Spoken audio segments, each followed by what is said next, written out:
Donc, on peut s'attendre à ce qu'Habib Sy soit candidat à la présidentielle prochaine de 2019? Je souhaite que Dieu m'accorde les moyens et la possibilité de le faire, d'être candidat, Inch'Allah. Alors, pour en finir avec le Parti démocratique sénégalais, pensez-vous, comme les Pape Samba Mboup et autres, que le parti fonce droit au mur, si cela continue comme ça?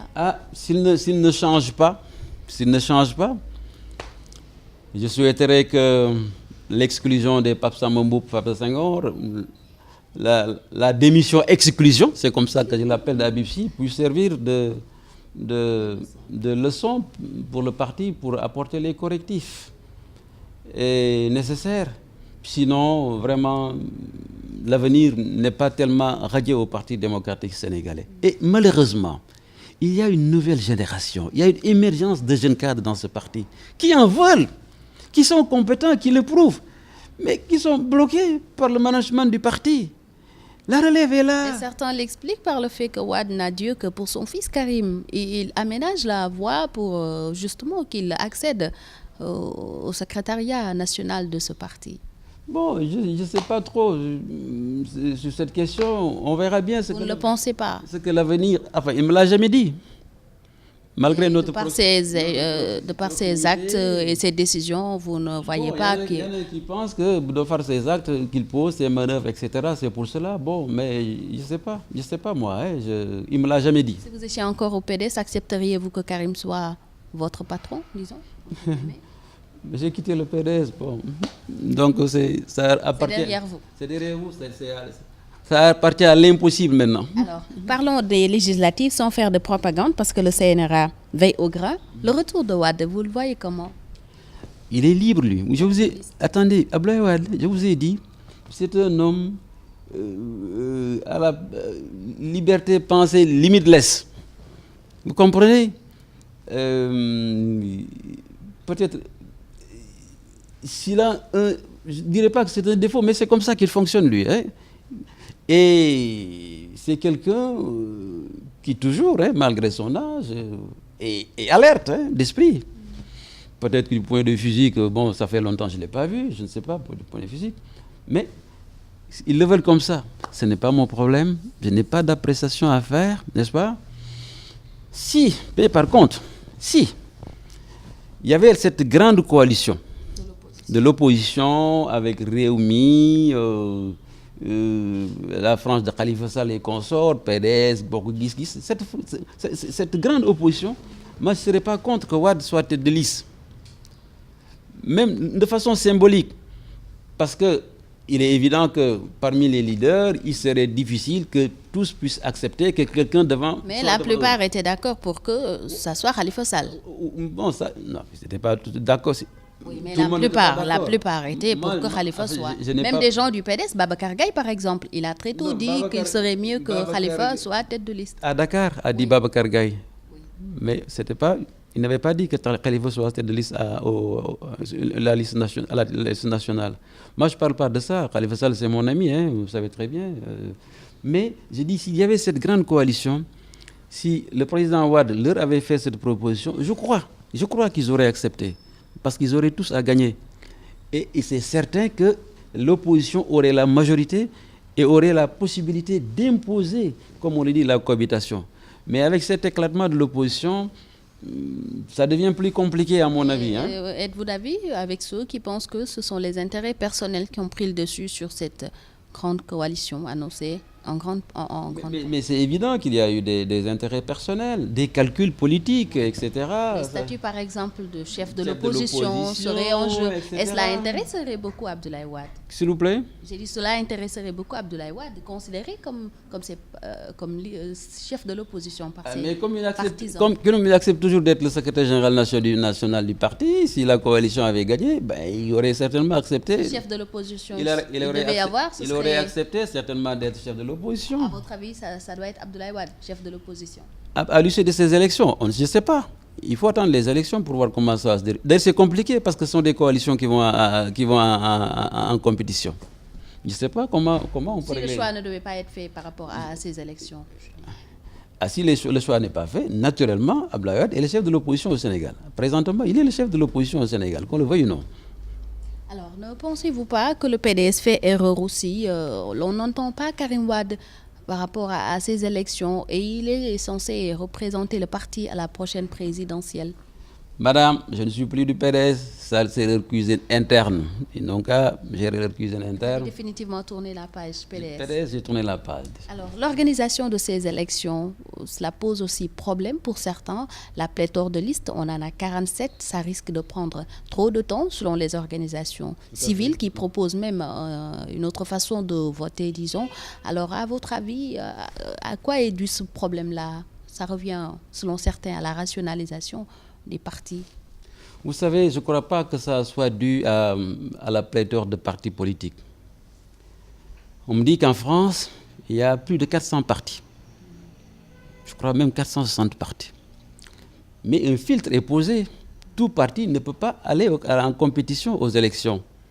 Vous avez le système de parrainage, vous avez vu même pour Claire Ramayad, qui est une brillante femme, elle n'a pas pu avoir le nombre de signatures pour le parrainage pour participer aux élections législatives. Alors ici, peut-être le système de parrainage serait difficile, parce que, bon, on n'a pas la même culture démocratique. Si le parti au pouvoir a le maximum d'élus, difficilement ces élus auraient donné le parrainage à des candidats de l'opposition.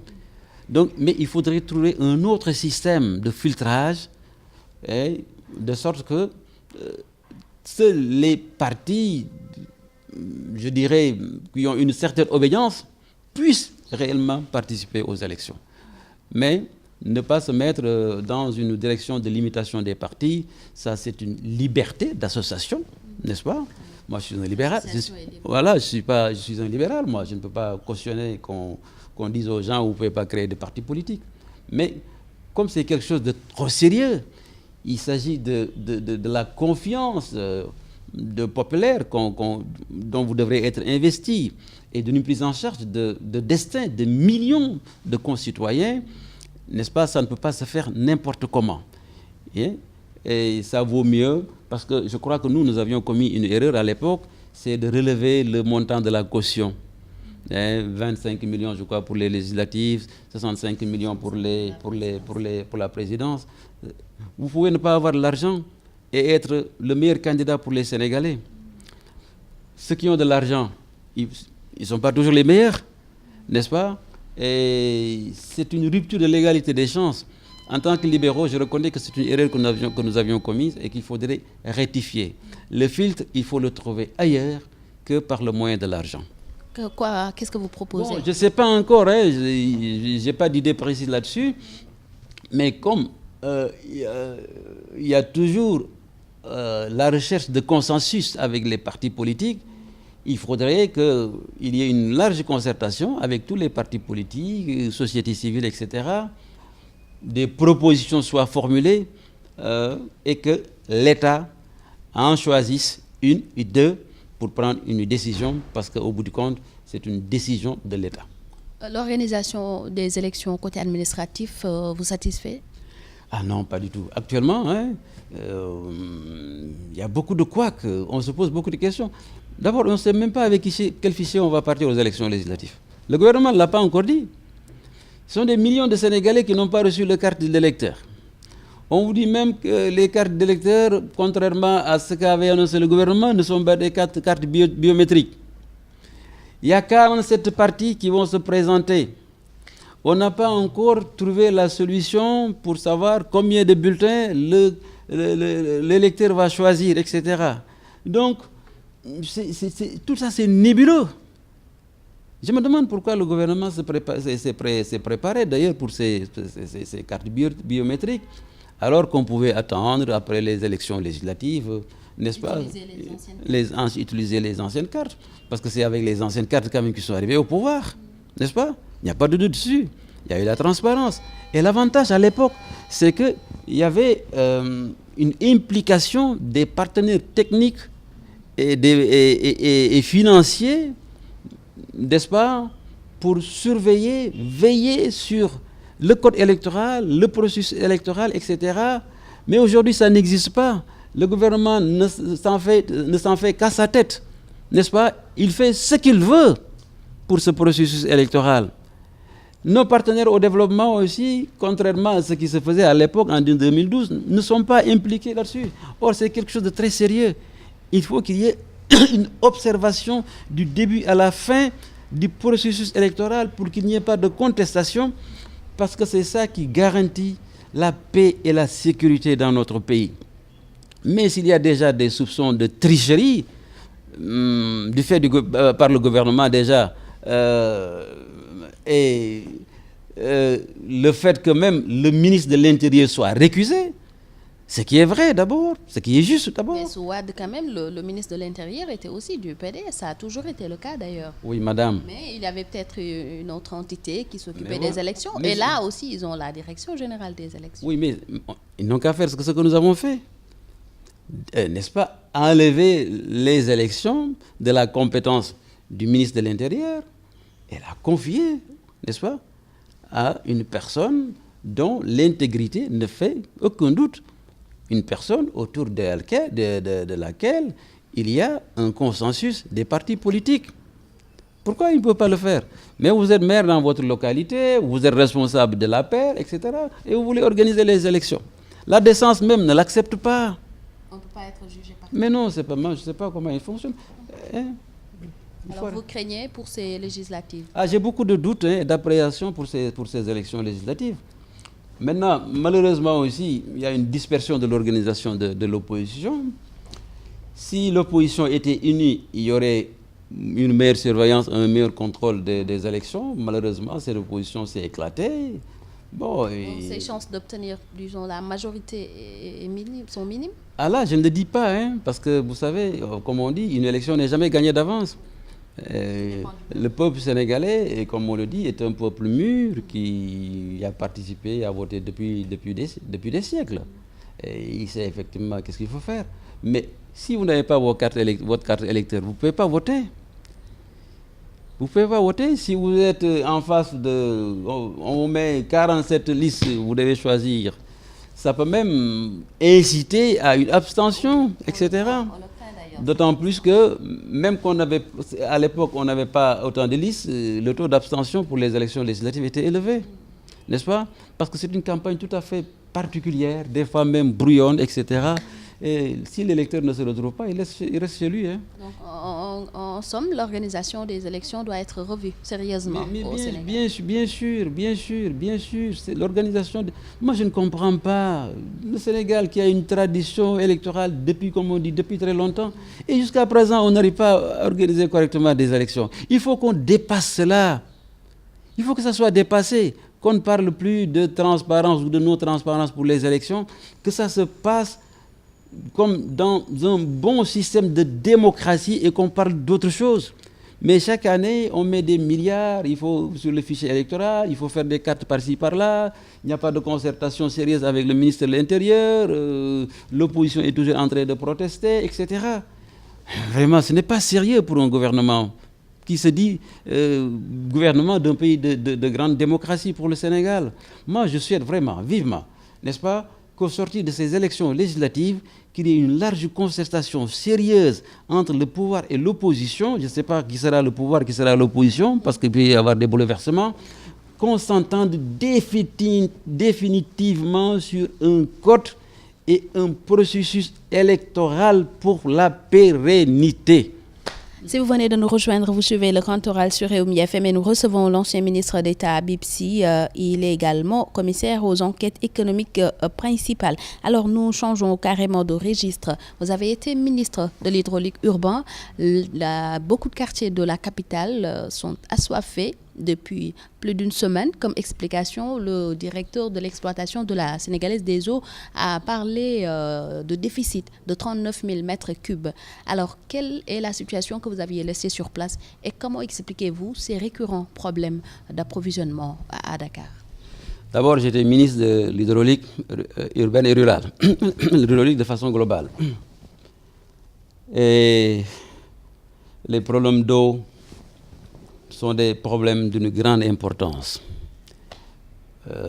Certains même visionnaires disent que les guerres de demain peuvent être suscitées par la question de l'eau, parce qu'il y a une raréfaction L'eau devient de plus en plus rare et fait l'objet d'une mauvaise gestion.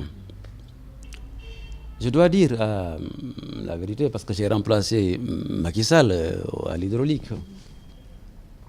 Mais on savait déjà qu'il y aurait un déficit en 2012. Les investissements qui étaient faits, la marge par rapport au-delà de 2012 était assez quand même faible. Donc quand ce gouvernement prenait le pouvoir, il savait déjà qu'on allait vers un déficit. À Dakar, particulièrement. Ils auraient dû très rapidement prendre des mesures, des décisions pour que l'année suivante ou les deux années suivantes, le problème soit réglé définitivement. Parce qu'enfin, on ne règle pas définitivement le problème de l'eau parce que la population augmentant, toujours, et les besoins augmentent, etc. Malheureusement, ils ne l'ont pas fait. Je considère que c'est un manque de vision politique, toujours. Et vous avez constaté, nous, quand on était au pouvoir, les problèmes d'approvisionnement d'eau à Dakar avaient cessé.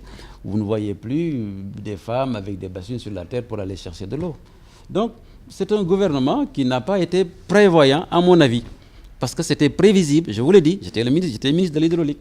Le président Macky Sall le sait, il était ministre de l'hydraulique.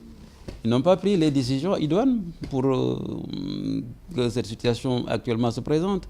Et c'est moi-même, enfin, je n'ai pas le droit de me plaindre parce que, bon, au moins j'ai de l'eau ici au rez-de-chaussée. Mais vous montez en haut, vous allez en haut, j'ai de l'eau à la nuit. A fortiori, ceux qui habitent dans les autres quartiers de la banlieue où la pression est très faible, ou ceux qui sont au 4e, 5e, 6e étage, qui n'ont pas les moyens d'avoir un surpresseur. Et le manque d'eau pendant ce mois de Ramadan. Et quand vous manquez d'eau, vous êtes exposé à des maladies. Vous n'avez plus l'hygiène nécessaire. Donc, je ne sais pas, il faut que ce gouvernement soit prévoyant et qu'on fasse des investissements, cette fois-ci, pour se prémunir au moins d'ici à 10-15 ans. Et c'est possible, parce que c'est un problème sérieux, c'est un problème fondamental. On ne peut pas comprendre, on ne peut pas accepter que dans une capitale comme Dakar, qu'il y ait un déficit de l'ordre de 40 000 mètres cubes au jour. C'est intolérable. Pour vous, cela relève de la négligence? Négligence, manque de vision, manque de vision et de rapidité dans de compréhension d'abord des problèmes et de rapidité dans la prise de décision. Il le savait, il savait qu'il y aurait des problèmes d'eau. Il le savait. Vous diriez la même chose dans les problèmes concernant la santé, la panne de la radiothérapie par exemple. On en recevra très bientôt, annonce le ministre de la Santé, mais il y a d'autres problèmes qui freinent aussi ce secteur-là, déjà agonisant ou malade, disons. La santé est malade dans ce pays. Et c'est dommage quand vous voyez l'État, quand vous allez à l'intérieur du pays, les difficultés que vivent les populations pour pouvoir se soigner, malgré tout cet tintamarre autour de, je ne sais pas comment il l'appelle encore, couverture maladie universelle. Nous sommes des hommes politiques, donc on est sollicité tout le temps par les populations. La santé, c'est le talon d'Achille aussi de nos gouvernements et particulièrement de ce gouvernement. Moi, je pense que je l'ai dit dans mon projet de société, je rêve d'hôpitaux, n'est-ce pas, aux normes occidentales. Et d'abord, on dit que les émigrés sénégalais, ils envoient 1000 milliards de francs CFA par les circuits officiels. Vous pouvez convaincre ces émigrés en leur disant que parmi ces 1000 milliards que vous envoyez par an, je vais faire des sortes de sociétés. Les financiers peuvent faire les montages, où il y aura de petits portages, 10 000 francs, etc., pour construire des hôpitaux, pour construire des autoroutes, etc. Se fixer un objectif de captage au minimum de 200 milliards par an sur les envois des immigrés et faire des infrastructures sanitaires, des infrastructures routières, etc., et même faire des universités. Ça va leur permettre d'être actionnaires dans des sociétés, de pouvoir gagner de l'argent, de préparer le retour, plutôt que pour certains investissements, d'aller se référer à des bailleurs de fonds. Et maintenant, ils le font presque au taux du marché. On a atteint un niveau d'endettement inquiétant. Or, les Sénégalais de l'extérieur peuvent financer une partie du développement. Et il faudrait, avec ces Sénégalais même, on peut trouver, avec ces investissements, cet argent, des ambulances médicalisées, des milliers d'ambulances médicalisées, dans lesquelles vous mettrez des spécialistes, n'est-ce pas, qui vont faire le tour du pays pour apporter les soins nécessaires, les premiers soins aux populations malades et qui n'ont pas les moyens d'accéder à la case de santé, au centre de santé ou à l'hôpital. Parce que nous devons avoir une population en bonne santé pour assurer notre développement. Mais si vous n'avez pas cette vision, on sera toujours dans ces difficultés et il faudrait, au-delà, arriver. Comment dire, la couverture santé universelle, maladie universelle, j'aurais travaillé avec les sociétés d'assurance pour qu'on ait une assurance universelle pour tous les Sénégalais. C'est possible. Du paysan au pêcheur, à l'ouvrier, au mécanicien, tout le monde doit avoir une assurance maladie. C'est dans l'ordre du possible. Il suffit tout simplement de négocier avec les sociétés d'assurance et avec l'État et avec même les ressources naturelles qui vont venir, la répartition, parce qu'il faut une clé de répartition. Il faudrait qu'il y ait une partie qui est réservée à l'assurance maladie, parce que c'est le premier besoin du citoyen. En parlant de ces ressources, on imagine que vous pensez au pétrole, au gaz récemment découvert. Justement, tout ce tollé-là qu'il y a autour, les contrats où il y a une nébuleuse selon l'opposition, on n'entend pas souvent Habib Sy sur la question. Ah mais je me suis prononcé. J'en ai même parlé dans mon projet de société. Et vous savez, il faut qu'il y ait du bruit. Parce que s'il y a un sentiment de non-transparence pour un bien appartenant à toute la communauté, la faute incombe à l'État. L'État doit communiquer. J'ai même dit dans mon projet de société, en plus d'une clé de répartition pour les différents secteurs de l'économie, il faut qu'il y ait un périodique, une sorte de magazine, dans lequel on publie de façon régulière, n'est-ce pas, les ressources que nous avons tirées de ces biens. Une sorte de compte rendu. Oui, et comment nous les avons répartis. Comment ça a été réparti par le gouvernement pour que le peuple lui-même puisse contrôler effectivement, n'est-ce pas, l'exploitation et l'utilisation de ces ressources. Et c'est ça qui donne la transparence. Mais aujourd'hui, avec ces transactions nébuleuses et douteuses, n'est-ce pas, particulièrement en ce qui concerne le pétrole, il est tout à fait normal que le peuple crie, que le peuple hurle, que la société civile en parle, que les hommes politiques en parlent. Il appartient au gouvernement de faire toute la transparence. Et c'est bien d'ailleurs qu'il y ait du bruit déjà autour, avant l'exploitation, parce que ça va pousser, c'est un moyen de pression sur le gouvernement pour que demain, au moment de l'exploitation, qu'il y ait plus de transparence. Et nous ne souhaitons que cela. Le zircon, aussi appelé diamant sénégalais, pose problème. Le kilo serait cédé à $1 américain, et ce qui ferait perdre aussi beaucoup d'argent au Sénégal. Et là-dessus, c'est votre frère de Linguère, Aly Ngouille Ndiaye, ministre de l'Énergie et des Mines, qui est critiqué, très critiqué même. Oui, madame, vous faussez le problème si vous le posez en termes de mon frère. Hein. C'est vrai que c'est mon jeune frère, mais il est ministre. Il n'est pas ministre de Linguère, il est ministre du Sénégal. Il occupe des fonctions qui ne concernent pas que tout simplement pas que Linguère, ça concerne tout le Sénégal. Et ce que je dis sur le pétrole, c'est valable sur les ressources minières. Il faut qu'il y ait de la transparence.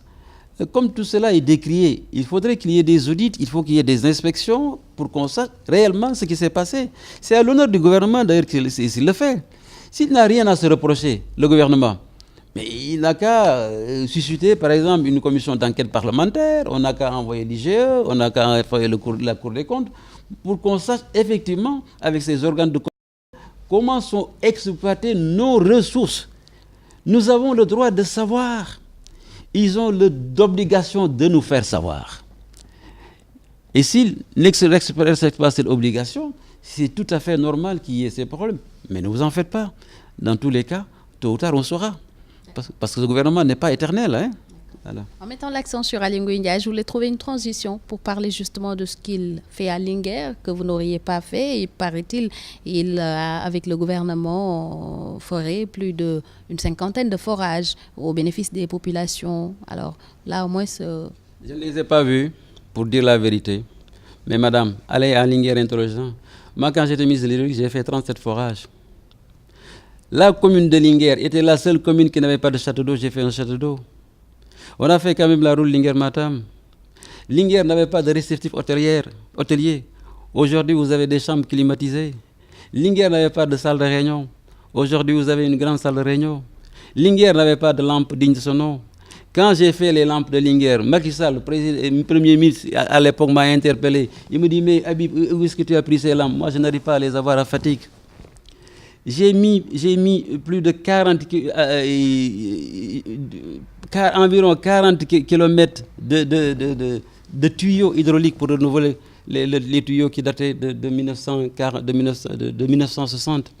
J'ai fait investir 2 milliards au centre ZRZ de Dara pour faire revivre ce centre qui était presque mort et qui aujourd'hui qui fait même des vaccins qui sont exportés jusqu'en Belgique. Il se dit qu'il vous a damé le pion à Linguère parce qu'il a fait beaucoup de réalisations que vous... Je peux vous dire que ce n'est pas vrai.